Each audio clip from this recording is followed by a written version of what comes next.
बंधुओं, एक बहुत सुंदर बात है, ये देह देवालय है।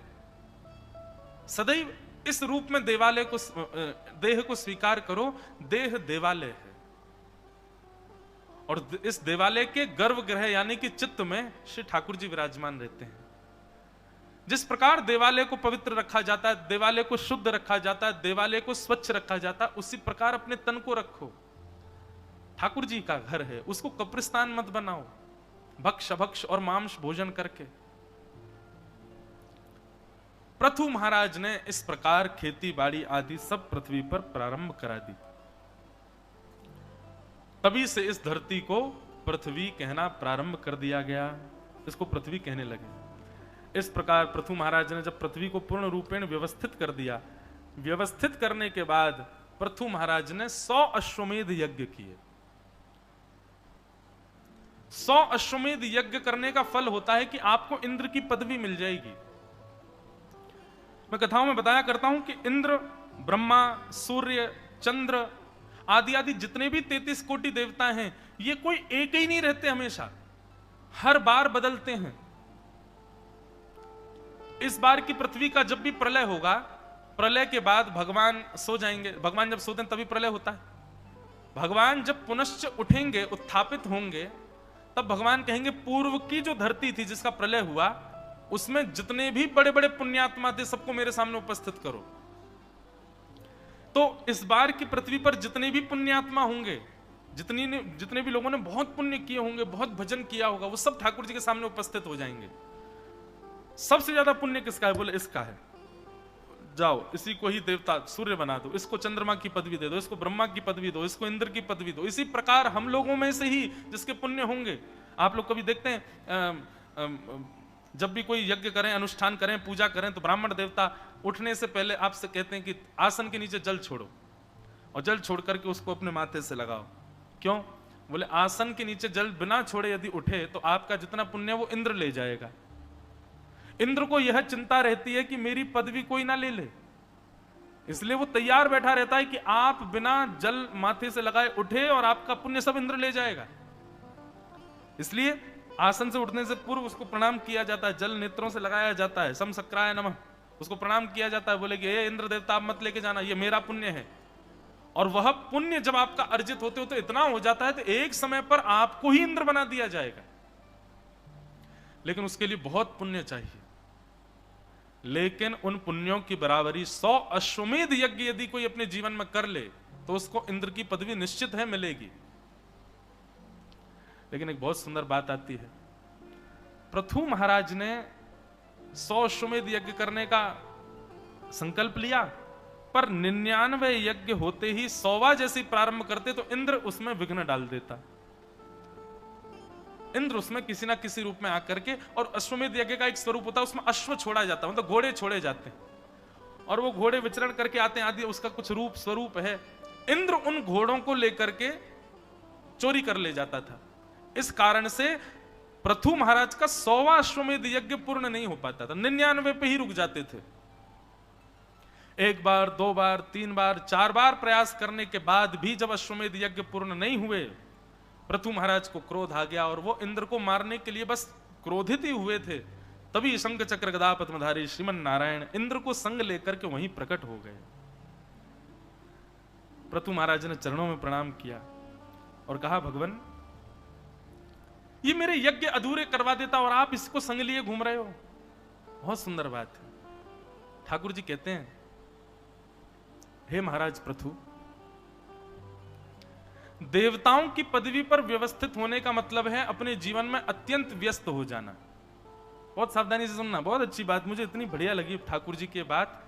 ठाकुर जी कहते हैं, अगर आपके 100 अश्वमेध यज्ञ पूरे हो गए तो आप इंद्र की पदवी के अधिकारी हो जाओगे, और इंद्र की पदवी पर यदि आप बैठ गए पृथु महाराज तो आप इतने व्यस्त हो जाओगे कि मेरा भजन नहीं कर पाओगे।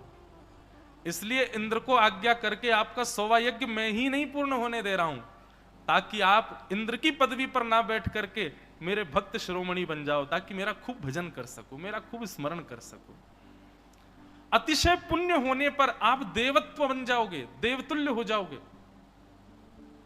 बंधुओं, वहीं प्रहलाद चरित्र में बहुत सारी बातें, नृसिंह भगवान प्रहलाद जी को कहते हैं, प्रहलाद मेरी प्राप्ति तभी होगी जब पुण्य भी शून्य होंगे और पाप भी शून्य होंगे। दोनों में से कुछ भी बड़ा होगा तो मैं नहीं मिल सकता। पाप और पुण्य दोनों तुमको शून्य करने पड़ेंगे। प्रहलाद जी कहते हैं तो फिर पाप पुण्य शून्य कैसे होंगे? बोले पुण्यों को शून्य करने के लिए उपस्थित भोगों को भोगो और पापों को शून्य करने के लिए असहाय जीव की सहायता करो। प्रहलाद जी ने पूछा मुझे कैसे पता चले कि मेरे पाप और पुण्य दोनों शून्य हो गए हैं? भगवान कहते हैं जब सर्वम खलु इदम ब्रह्म, सब में तुमको मैं दिखने लग जाऊं, कोई गोरा कोई काला, कोई सुंदर कोई कुरूप, कोई मोटा कोई पतला, ऐसी भेदभाव ना दिखे। सब में जब मेरी दृष्टि गोचर होने लगे, सब में गुण दिखने लगे, सब में अच्छाई दिखे और देखते देखते सब में मैं ही देखने लग जाऊं, दिखने लग जाऊं, तब समझना कि तुम्हारे पुण्य और पाप दोनों शून्य हो गए, अब मैं तुमको मिलूंगा। तो हमें पुण्य भी नहीं रखने हैं और हमें पाप भी नहीं रखने, दोनों को शून्य करना है। जो उपस्थित है उसको भोगो, जो उपस्थित नहीं है उसके लिए जब आप प्रयासरत होते हो तो अनुपस्थित भोग भोगने पर आपका पुण्य क्षीण, पाप बढ़ जाता है। अनुपस्थित भोग नहीं, उपस्थित भोग। उपस्थित मतलब अवेलेबल जो है आपके पास उसको भोगो, उसके अतिरिक्त नहीं। पाप और पुण्य दोनों शून्य होने चाहिए। हे पृथु महाराज, कहीं आपके 100 अश्वमेध यज्ञ पूरे हो गए तो मेरी प्राप्ति में आपको बाधा होगी, मेरा भजन नहीं कर पाओगे, आप व्यस्त हो जाओगे अत्यंत। इसलिए मैं ही आपके इस यज्ञ में विघ्न डाल रहा हूं ताकि आपका यज्ञ पूर्ण ना हो, इतना पुण्य ना हो जाए। बंधुओं, हमें कभी कभी लगता है कि यह श्रेष्ठता है हमारे लिए, यह पुण्य करना है, लेकिन किसी कारण से वह कार्य अधूरा रह जाए तो हम लोगों के चित्त में तुरंत बात क्या आ जाती है? अपशगुन। पर वैष्णव ऐसा विचार नहीं करता। वैष्णव के चित्त में भाव आता है कि निश्चित ठाकुर जी शायद ये कह रहे हैं कि भाई इतना पुण्य मत करे, मैं मिलवे में फिर मोए मिलवे में दिक्कत है जाएगी, फिर तू व्यस्त है जाएगो, तू देवता की पदवी को अधिकारी है जाएगो। इसलिए ठाकुर जी ही शायद उस कार्य को वहीं रोक रहे हैं। हमारे पूज्य नाना जी एक पद सुनाया करते थे। एक गोपी यमुना जल भर के जा रही थी और जैसे वो यमुना जल भर के जाने लगी अपने घर की ओर, तभी किसी ग्वाला ने ठाकुर जी का नाम पुकारा उनको बुलाने के लिए, अरे कन्हैया। और जैसे वो कन्हैया शब्द, वो अपने घर को जा रही मार्ग पर कृष्ण प्रेम उन्मुक्त गोपी थी कोई, उसने जैसे ही अपने कानों से वह कृष्ण शब्द सुना, कन्हैया सुना, उसके पैर लड़खड़ाने लगे, वह विचलित होने लगी।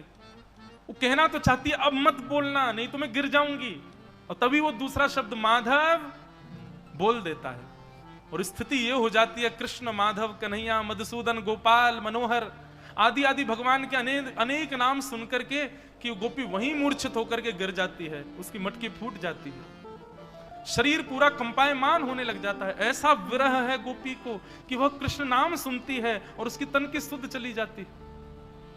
ऐसा ही वर्णन श्री चैतन्य महाप्रभु के चरित्र में किया जाता है।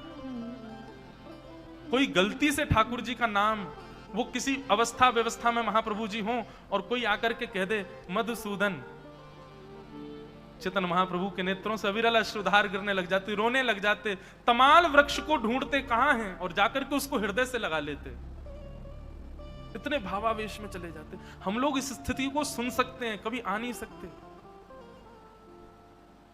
नाम सुनते ही ऐसा नहीं है कि ऐसी स्थिति हमारी होती नहीं, होती है। अपने माता पिता से दूर रहता हो कोई बालक और उस बालक का कोई जिक्र माता पिता के सामने कर दे तो माता पिता भाव में चले जाते हैं। कोई प्रियतम अपनी प्रियतमा से दूर रहता हो, उस प्रियतम की चर्चा प्रियतमा के सामने कर दी जाए तो वह भी भावावेश में चली जाती है। ऐसा कोई भक्त क्यों नहीं होता कि उसका नाम सुने और वो भाव में चला जाए? केवल नाम सुनने मात्र से, कथा सुननी पड़ती है भाव में जाने के लिए, नाम ही प्रभाव डाले, यह स्थिति बने हमारी।